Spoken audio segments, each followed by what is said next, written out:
الحمد لله رب العالمين. أشهد أن لا إله إلا الله وحده لا شريك له، وأشهد أن سيدنا ومولانا محمدا عبده ورسوله، صلى الله تبارك وتعالى عليه وعلى آله وأصحابه وذرياته أجمعين. أما بعد، فعن أبي هريرة رضي الله تعالى عنه قال: سمعت رسول الله صلى الله تعالى عليه وسلم وهو يقول: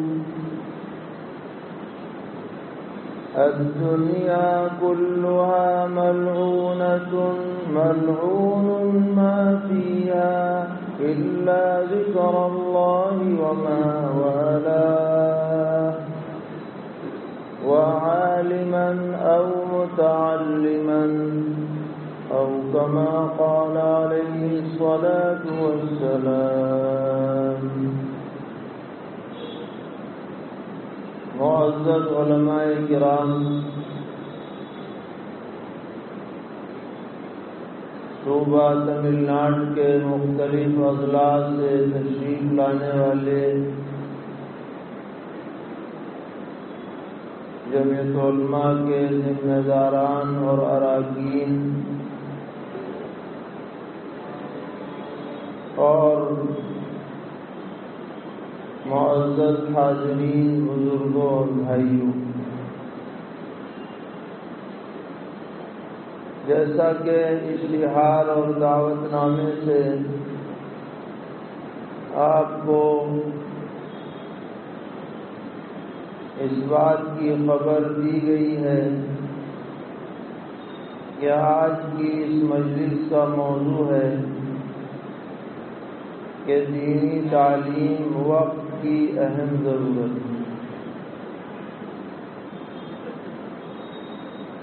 اور الحمدللہ جمعیت علماء کی طرف سے پورے ملک میں دینی تعلیمی بیداری مہم چلائی جا رہی ہے. مختلف شہروں میں، علاقوں میں، گاؤں دیہات میں پروگرام کر کے لوگوں کو متوجہ کیا جا رہا ہے کہ وہ اپنی نسلوں کے دین و ایمان کی بقا کی فکر کریں. آج کا پروگرام بھی اسی عنوان پر منعقد ہے، لیکن یہ کوئی ایسا موضوع نہیں ہے کہ 8-10 دن، 15 دن، مہینے بھر کر کے اور ہم خوش ہو جائیں کہ بھئی بڑا اچھا پروگرام ہو گیا، بہت لوگ اکٹھے ہو گئے، جلسہ ہو گیا، تقریر ہو گئی، رپورٹ بن گئی، اخبار میں آ گئی، لوگوں نے واہ واہ کر دی اور کام ختم ہو گیا. بلکہ یہ کام ایسا ہے جو ہر دن کرنا ہے، ہر جگہ کرنا ہے، مسلسل کرنا ہے، مرتے دم تک کرنا ہے. اور یہ جو بیداری مہم وغیرہ چلائی جاتی ہے، اس کا مقصد تو حرکت پیدا کرنا ہوتا ہے، لوگوں میں شعور پیدا کرنا ہوتا ہے، لیکن کام تو مسلسل کرنے کا ہے. اور میں اپنے احباب سے یہ کہا کرتا ہوں کہ بڑے اداروں کو چلانا نسبتاً آسان ہے، مگر بچوں کے مکاتب چلانا یہ بڑا مشکل ہے. لیکن اسی حساب سے اس کا اجر و ثواب بھی زیادہ ہے، کیونکہ بڑے مدارس میں جو تعلیم ہو رہی ہے اس کی وجہ سے طلباء کو اضافی علم حاصل ہو رہا ہے، یعنی فرض سے نیچے درجے کا علم ہے، اگرچہ وہ بھی اہم ہے، لیکن اگر کوئی اس درجے کو نہ پہنچے تو اس سے کوئی مواخذہ نہیں ہے۔ لیکن ان مکاتب میں اور چھوٹے چھوٹے اداروں میں جن بچوں کو پڑھایا جا رہا ہے، یہ علم تو ان کے لیے سیکھنا فرض عین کے درجے کا ہے۔ اگر یہ علم ان کے پاس نہ رہا تو آخرت میں ان سے مواخذہ ہوگا۔ بچوں سے تو مواخذہ ہو ہی گئی، بہت بڑے ہونے کے بعد، لیکن ان کے والدین اور سرپرستوں سے بھی مواخذہ ہوگا کہ تم نے اس درجے کا علم ان تک کیوں نہیں پہنچایا۔ تو وہ بہت ہی قابل قدر ہیں وہ تمام حضرات جو مکاتب کے نظام میں دلچسپی رکھتے ہیں، مکاتب چلا رہے ہیں، ان کی نگرانی کر رہے ہیں، جہاں ضرورت ہے وہاں مزید قائم کر رہے ہیں، اور جہاں تک ہو سک رہا ہے اس نظام کو وسعت دے رہے ہیں۔ ایسے حضرات انشاءاللہ اللہ کی نظر میں بھی انتہائی لائق قدر قرار پائیں گے، اور امت کے لیے بھی اور ملت کے لیے بھی ان کی خدمات قابل تحسین قرار پائیں گے۔ اللہ تعالیٰ ایسے سب حضرات کی مزید نصرت فرمائے اور ان کو جزائے خیر عطا فرمائے۔ میں نے اسی مناسبت سے ایک روایت آپ کے سامنے پڑھی ہے، اور آپ نے بہت سے علماء سے یہ روایت سنی بھی ہوگی۔ کوئی ایسی روایت نہیں ہے کہ پہلی مرتبہ کان میں پڑ رہی ہو، بلکہ بہت بار اسے سنایا جاتا ہے اور اس کی یاد دہانی کرائی جاتی ہے۔ سرور عالم جناب رسول اللہ صلی اللہ تعالی علیہ وسلم نے فرمایا کیا دنیا کلها ملعونہ۔ اس کا ترجمہ یہ ہے، لغوی ترجمہ، کہ دنیا ساری کی ساری قابل لعنت ہے، یہ اس کا لغوی ترجمہ ہے۔ اور اگلا جملہ بھی ہے ملعون ما فیہا، جو دنیا میں ہے وہ بھی ملعون ہے۔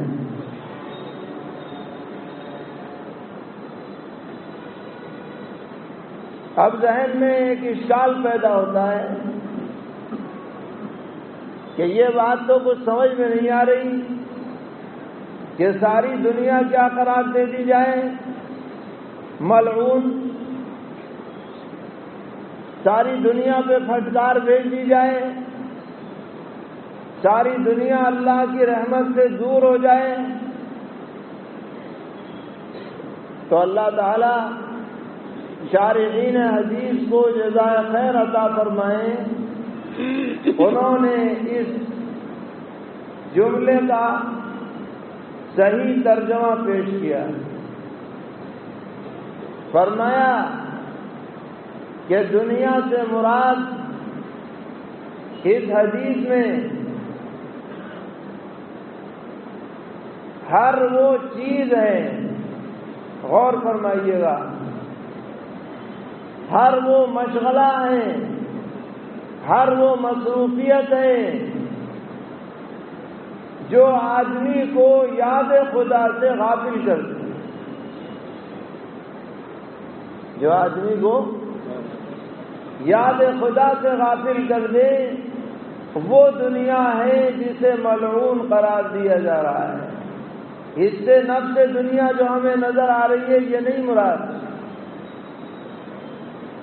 بلکہ ہر ایسا عمل، ہر ایسی مصروفیت، ہر ایسا مشغلہ، ہر ایسی شے جو ہمارے اور ہمارے رب کے درمیان میں حائل بن جائے، رکاوٹ بن جائے، ظاہر ہے وہ اس سے بڑی ملعون چیز اور کیا ہو۔ جو بندے کا رشتہ رب سے کاٹ دے، اس سے زیادہ قابل لعنت چیز اور کیا ہو سکتی ہے۔ تو لوگ یہ سمجھتے ہیں کہ ساری دنیا ملعون ہے، یہ صحیح تشریح نہیں ہے۔ جب دنیا میں رہنا ہے تو دنیا کی چیزوں کو اختیار بھی کرنا ہے، وہ ملعون کیسے ہو سکتی ہے؟ ہاں، ایسی دنیا جو حائل بن جائے بندے اور رب کے درمیان میں، وہ ملعون ہے۔ مولانا روم نے فرمایا، چیز دنیا از خدا غافل شدن، بہت اچھی تشریح جو شارحین حدیث نے بات کہی وہی حضرت نے کہی۔ چیز دنیا از خدا غافل شدن، قماش و نقرہ و فرزند و زن۔ دنیا کیا ہے؟ اللہ سے غافل ہونے کا نام دنیا ہے۔ کپڑوں کا نام دنیا نہیں، چاندی اور سونے کا نام دنیا نہیں، عورت کا نام دنیا نہیں۔ دنیا وہ ہے جس میں پڑھ کر آدمی خدا کو بھول جائے، وہ دنیا ہے۔ اور جس دنیا میں پڑھ کر خدا کو نہ بھولے، وہ دنیا نہیں ہے، وہ دین ہے۔ سرور عالم جناب رسول اللہ صلی اللہ تعالی علیہ وسلم نے فرمایا، تم میں سے کوئی آدمی لقمہ بنا کر اپنی بیوی کے منہ میں ڈالے، اس پہ بھی صدقے کا ثواب ہے۔ صحابہ حیرت میں پڑ گئے، حضرت اس میں صدقہ کیا؟ اس میں کیا صدقے کی بات نہیں؟ یہ تو آدمی کے دل میں بیوی کی محبت ہے، اسے کھلا رہا ہے، اس میں کیا بات؟ فرمایا کہ یہی عمل اگر کسی غلط جگہ پر کرتے تو گناہ ملتا کہ نہیں ملتا؟ اس کو بدل کر کے صحیح جگہ استعمال کیا، حلال جگہ استعمال کیا تو صدقہ ہے۔ آدمی اگر نکاح کرے تو کوئی سمجھ سکتا ہے کہ نکاح اپنی ذاتی خواہش کی بنیاد پہ کیا جا رہا ہے، لیکن پیغمبر علیہ السلام نے کیا فرمایا؟ النکاح من سنتی، کیا فرمایا؟ نکاح میری سنت ہے۔ اور ایک روایت میں ہے کہ انبیاء کی سنت ہے، من سنن المرسلین۔ تمام پیغمبروں نے دنیا میں نکاح فرمایا، صرف 2 پیغمبر ہیں جن میں سے ایک ہیں حضرت یحییٰ علیہ السلام، ان کو اللہ تعالیٰ نے حصور بنایا ہے۔ حصور کا مطلب کامل مرد ہونے کے باوجود ان کے دل میں کبھی عورت کا خیال بھی نہیں آیا، یہ حصور ہے، اور یہ ان کی معجزاتی صفت ہے۔ یہ ان کے بعد قیامت تک کوئی دنیا میں ایسا مرد پیدا نہیں ہو سکتا جو مرد بھی ہو اور اس کے دل میں عورت کا خیال نہ آئے۔ یہ ان کی امتیازی خوبی ہے۔ اسی لیے ایک حدیث میں فرمایا پیغمبر علیہ السلام نے کہ جو شخص آج یہ کہے کہ میں حصور ہوں، یعنی میں بڑا پارسا ہوں، متقی ہوں، میں تو بالکل کبھی پگھل نہیں سکتا، اور میں ملعون ہے، یہ آدمی جھوٹا ہے۔ یا تو یہ مرد ہی نہیں ہے، اور اگر مرد ہے تو حصور نہیں ہو سکتا۔ حصور تو بس ایک ہے، سیدا و حصورا و نبیا من الصالحین۔ تو انہوں نے تو نکاح نہیں کیا۔ دوسرے پیغمبر ہیں سیدنا حضرت عیسیٰ علی نبینا و علیہ الصلاۃ والسلام، ان کے بارے میں ہمارا کیا عقیدہ ہے بتائیے؟ کیا عقیدہ ہے؟ کہ وہ زندہ آسمانوں پر موجود ہیں، بتائیے ہے یا نہیں؟ اور اگلا عقیدہ کیا ہے؟ قیامت کے قریب وہ دنیا میں تشریف لانے والے ہیں اور ان کے ہاتھ سے دجال مارا جانے والا ہے۔ بتاؤ عقیدہ ہے یا نہیں؟ وہ جب دنیا میں تشریف لائیں گے تو پھر نکاح کریں گے۔ یتزوج ویولد لہ، روایات میں تمام پیغمبروں کی سنت ہے کیا؟ نکاح۔ بعض صحابہ کو جوش چڑھ گیا عبادت کا، کہنے کا جوش چڑھا عبادت کا، گئے ازواج مطہرات کے پاس، حضور کیسی عبادت کرتے ہیں؟ بتایا گیا، کہنے لگے حضور تو پیغمبر ہیں، ہمارا کیا مقابلہ حضور سے؟ ایک نے کہا کہ اب میں تو کبھی رات میں سوؤں گا ہی، ایک نے کہا کہ میں تو کبھی بے روزہ نہیں رہوں گا، روز روزہ رکھوں گا، ایک نے کہا کہ میں نکاح نہیں کروں گا، سنیاسی بن جاؤں گا۔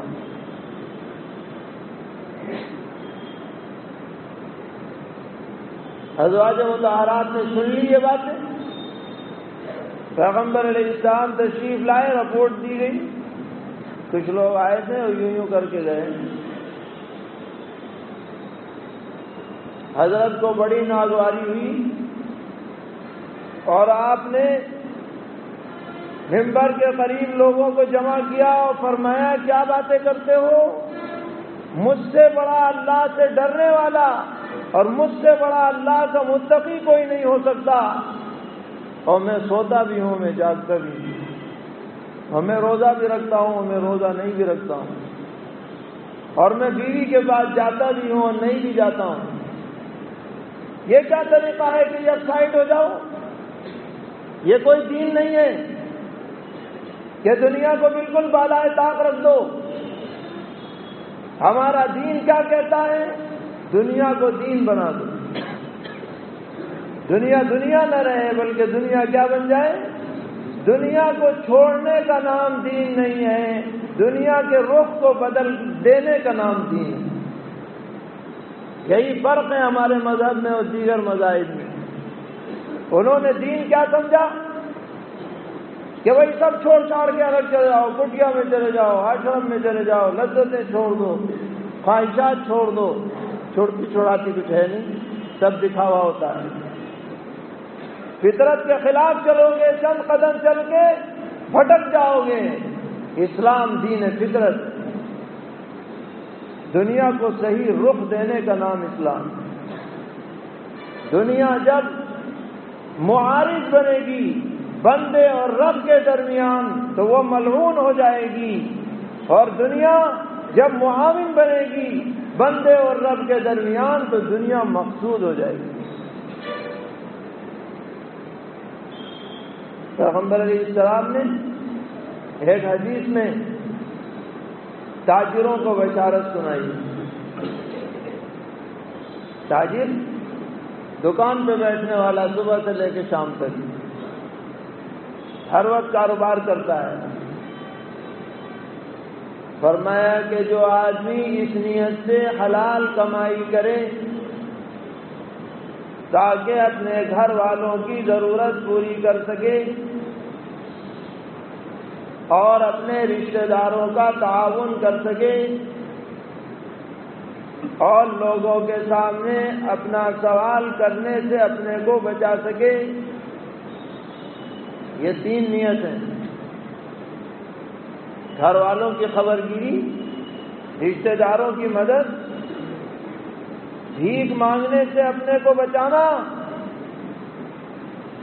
دکان پہ بیٹھا ہوا ہے، صبح سے شام تک کاروبار کر رہا ہے، پیغمبر علیہ السلام نے فرمایا قیامت میں اس حالت میں آئے گا کہ اس کا چہرہ چودھری کے چاند کی طرح چمک رہا ہوگا۔ کیوں؟ اس نے دنیا کو دین بنا دیا۔ نیت بدلنے سے دنیا کیا بن گئی؟ وہ ملعون نہیں رہی، وہ رحمت خداوندی کا ذریعہ بن گئی۔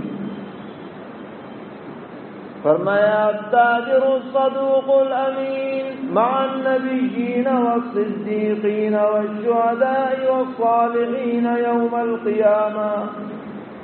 جو تاجر امانت داری کے ساتھ تجارت کرے، سچائی کے ساتھ تجارت کرے، اس کا حشر انبیاء کے ساتھ علیہم السلام، صدیقین کے ساتھ، شہداء کے ساتھ، اولیاء اللہ کے ساتھ قیامت میں ہوگا۔ وہیں سیٹیں لگی ہوئی ہوں گی۔ حالانکہ دنیا میں کیا کرتا رہا؟ تجارت۔ تو دنیا اپنی ذات کے اعتبار سے ملعون نہیں ہے۔ دنیا جب ملعون بنتی ہے جب وہ یاد خدا سے غافل کرتی ہے۔ اسی لیے آپ نے آگے فرمایا الا ذکر اللہ وما والا۔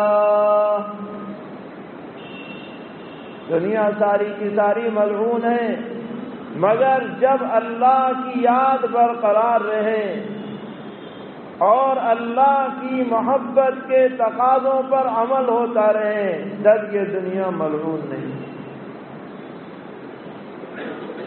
ما والاہو کے ترجمے میں محدثین نے فرمایا کہ اس کا مطلب یہ ہے کہ اللہ نے جو حکم دیا وہ آدمی بجا لائے، اور جس بات سے اللہ نے منع کیا اس سے رک جائے۔ یہ ما والاہو کے اندر داخل ہے۔ تو پتہ چلا دنیا حاصل کرو، کمانے کے اعتبار سے بھی کوئی حرج نہیں، حکومت اور سیاست کے اعتبار سے بھی کوئی حرج نہیں، دنیاوی تعلیم کے اعتبار سے بھی کوئی حرج نہیں۔ کب تک حرج نہیں؟ جب تک کہ یہ آخرت کی فکر سے غافل نہ کرے۔ اور اگر غافل کرنے کا سبب بن جائے تو دنیا کلھا مغرورہ۔ اس لیے آج کی تاریخ میں آپ اپنی اولاد کا بہتر اور روشن مستقبل بنانے کے لیے اسکول میں بھیجیں، کالج میں بھیجیں، یونیورسٹی میں پڑھائیں، شرعاً رکاوٹ نہیں، علی الاطلاق رکاوٹ نہیں ہے، لیکن جب اس حد سے بات آگے بڑھ جائے گی کہ یہ تعلیم سبب بن رہی ہے اللہ کے حقوق کی پامالی کا، تو یہ تعلیم نہیں رہے گی، جہالت اس سے بہتر ہو جائے گی۔ جو تعلیم آدمی کو جہلیت میں مبتلا کر دے، جو تعلیم آدمی کو بے حیا جانوروں کی صف میں لا کھڑا کرے، جو تعلیم آدمی کے اخلاق کو برباد کر دے، جو تعلیم ایک مسلمان کو ناپاک کرنے پر مجبور کر دے، ظاہر ہے کہ مسلمان کے لیے وہ تعلیم نہیں ہے، پرلے درجے کی جہالت۔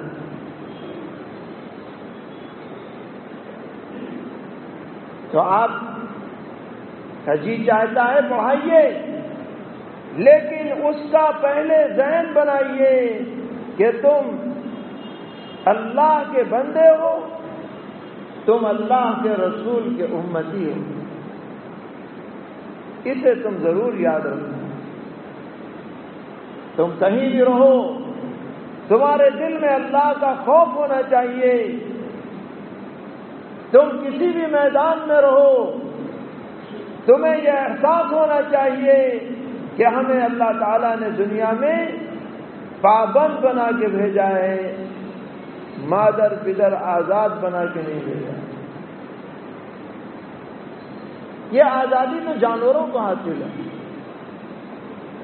جانور جو ہیں آزاد ہیں، ہر چیز میں آزاد ہیں. انسان ہی انہیں پابند کر دے تو بات الگ ہے، ورنہ فی نفسی ہی ہر جانور کیا ہے؟ آزاد. اس کا کوئی خاندانی سسٹم نہیں. جب تک بچہ اپنی مادہ کا محتاج رہتا ہے مادہ کے ساتھ رہتا ہے، مادہ بھی اس کی مدد کرتی ہے، لیکن جہاں اپنے پیروں پہ کھڑا ہوا تم کون ہو، یہ کون ہے، کچھ کوئی مطلب نہیں. جس کا چاہے مال کھا لے، جس سے چاہے اپنی خواہش پوری کر لیں. یہ جانوروں کی زندگی ہے. کھایا پیا، چگالی کی، سو گئے، موج مستی کی، مر گئے، ختم. تمام جانوروں کی آپ ہسٹری اٹھا کر کے دیکھ لیجئے تو آپ کو یہی پتہ چلے گا. کھایا پیا، سوئے، موج مستی کی، مر گئے. بالکل آزاد. جب یہ بالکل آزاد ہیں تو ان بیچاروں سے کوئی مواخذہ بھی نہیں.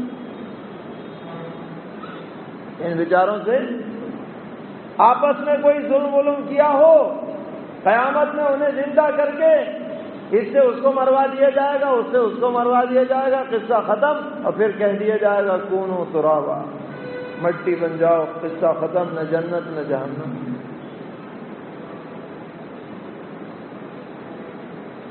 کافر اس کی منظر کو دیکھ کے کہے گا وَيَقُولُ الْكَافِرُ يَا لَيْتَنِي كُنتُ تُرَابًا، کاش کہ مجھے بھی کیا بنا دیا جاتا، مٹی بنا دیا جاتا.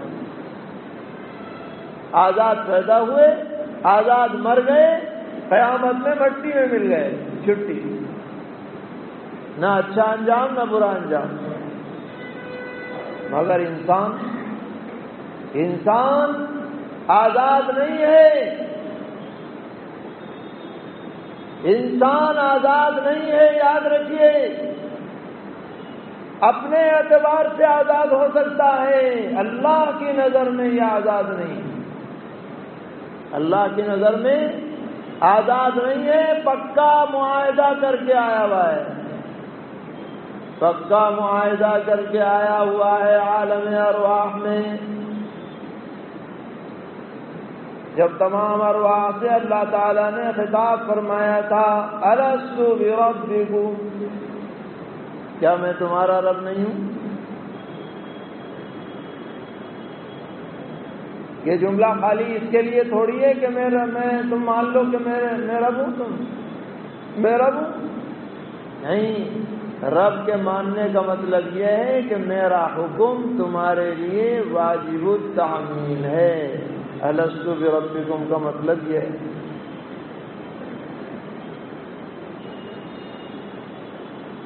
میں نے تمہیں پیدا کیا، میں نے تمہارے اندر جان ڈالی، میں نے تمہیں دیکھنے کے لیے آنکھیں دی، میں نے بولنے کی زبان دی، میں نے سننے کے لیے کان دیے، میں نے دل دیا، میں نے دماغ دیا، میں نے دیگر اعضاء دیے.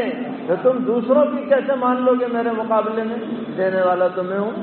الست بربکم.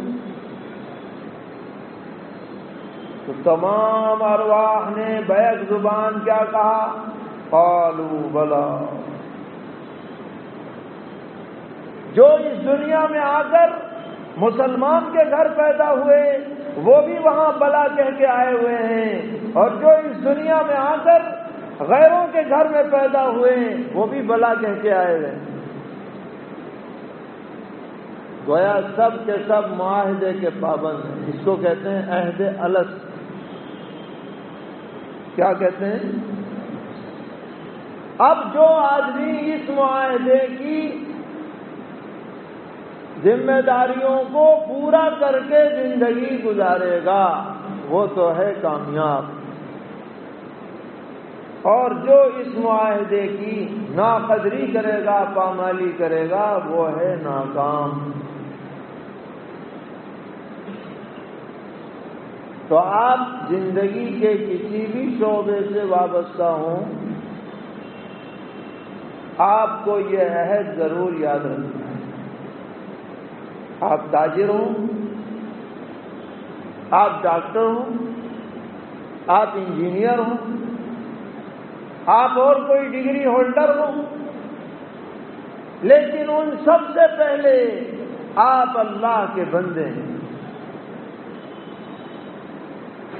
یہ بندگی ہمیشہ نظر میں رہنی چاہیے، اس سے کبھی بھی نظر نہ ہٹے۔ قرآن پاک اسی کو یاد دلا رہا ہے، وَمَا خَلَقْتُ الْجِنَّ وَالْإِنسَ إِلَّا لِيَعْبُدُونِ۔ میں نے تو جنات اور انسان کو صرف اپنی بندگی کے لیے بنایا ہے، یہ ان کا مقصد تخلیق۔ مولانا روم فرماتے ہیں، آدمی از بہر طاعت و بندگی،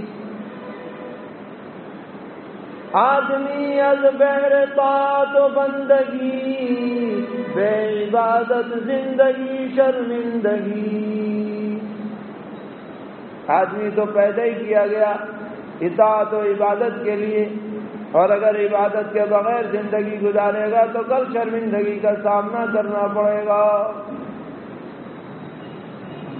یہ تصور ہر بچے اور ہر بچی کو گھول کے پلا دینا ہے کہ تم کچھ بھی ہو، پہلے تم اللہ کے بندے ہو، پہلے تم اللہ کی بندی۔ تمہیں اس کے تقاضے کو کبھی پامال نہیں کرنا ہے، اللہ کے حقوق کو بجا لانا ہے، رسول اللہ کے حقوق کو بجا لانا ہے۔ تو یہ مضمون یہاں پورا ہو چکا، ملعون ما فیہا الا ذکر اللہ وما والہ، مضمون پورا ہو گیا۔ لیکن پیغمبر علیہ الصلوۃ والسلام پھر توجہ دلا رہے ہیں کہ وعالماً ومتعلماً، کہ دنیا میں ہر چیز ملعون ہے، مگر جو مستثنا ہے ان میں عالم بھی مستثنا ہے، وہ ملعون نہیں ہے، متعلم بھی ملعون نہیں۔ سوال یہ ہوا کہ یہ بات تو ذکر اللہ وما والہ میں آ چکی، بتائیے آئی کہ نہیں آئی؟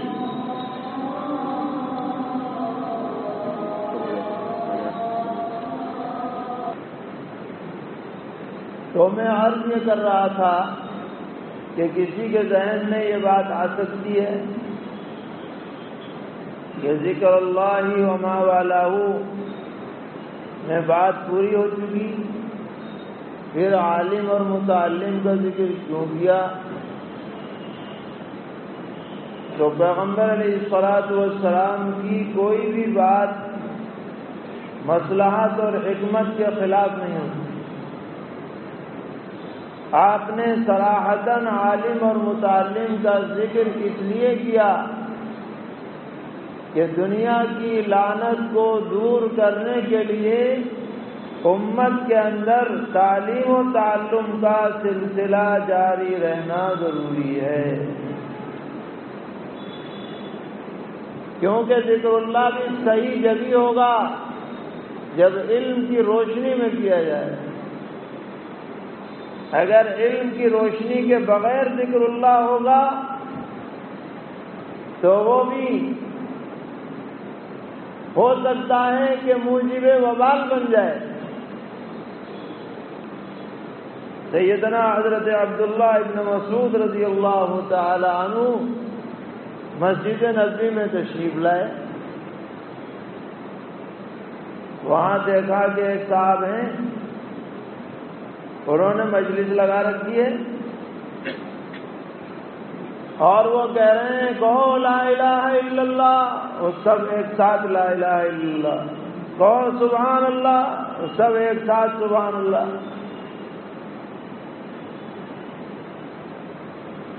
اجتماعیت کے ساتھ آواز میں آواز ملا کر تو ان کی نیت تو ٹھیک ہی ہوگی۔ خیر القرون کا زمانہ ہے۔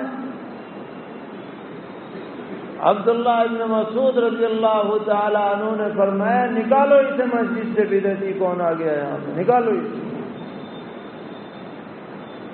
کیوں؟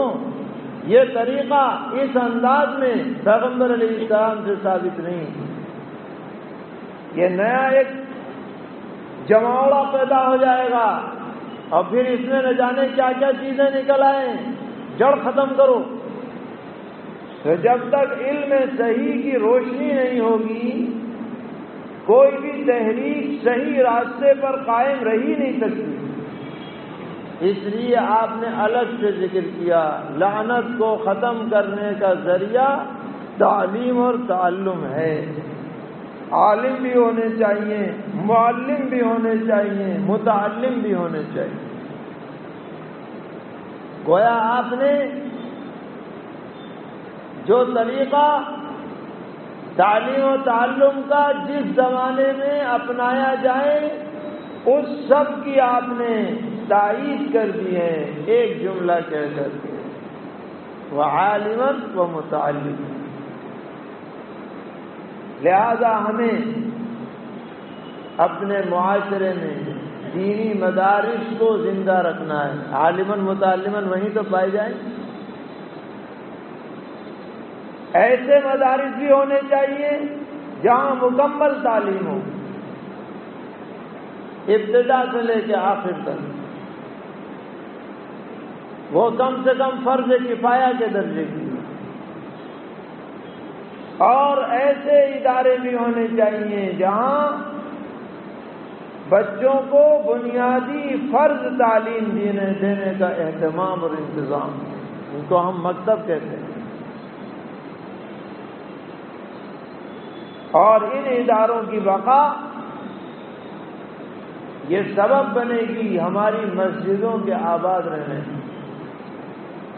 اگر یہ ادارے نہیں رہیں گے تو مسجد کتنی عالی شان بنا لو، بھرنے والے نہیں آئیں گے۔ بھرنے والے تو وہیں سے نکل کے آئے جب نسلوں میں آپ دین کی فکر کریں۔